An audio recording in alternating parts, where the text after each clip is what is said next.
Hi, hello, welcome to Eagle Health. Certain doctors who also endorse and prefer and suggest Veeramach and Ramakrishna's diet plan opine that supplements like Potlu syrup, Mac Force 6X, Evian 400 mg are not mandatory for all.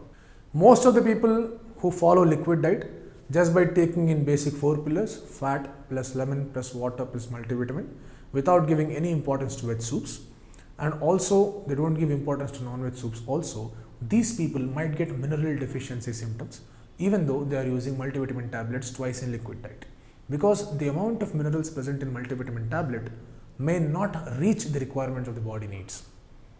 We get most of these minerals from leafy and raw vegetables only. So if you avoid vegetable soups, you definitely or more or less have a problem of not getting those proper minerals. Everyone might not get an availability of vegetables all the time, so they prefer non-veg soup sometimes, or they finish with buttermilk only.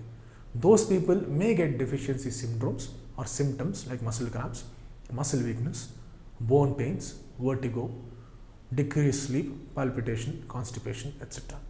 They only require these supplements separately to correct these deficiency symptoms. The people who do not take vegetarian soups liquid diet have to take Potlu syrup 5 ml mixing in 100 ml of water and consuming twice a day. Take 3 to 4 homeo tablets Mac Force 6X at a time for 3 to 4 times a day. Take Evian 400 mg capsule per day. In addition to above all supplements, liquid diet followers have to take 2 multivitamin tablets every day. Potlu, Evian, Mac Force are health supplements and not medicines. If you take sufficient veg soups along with all pillars in liquid diet, you need not require any other supplement. You have to understand this. The problems people get in this diet are only functional disturbances. We are correcting function by adding some kind of minerals to the body. That's it. So if you like this video, please like, comment, share, subscribe and stay tuned to Eagle Health. Thank you so much. Like and subscribe Eagle Health and Beauty.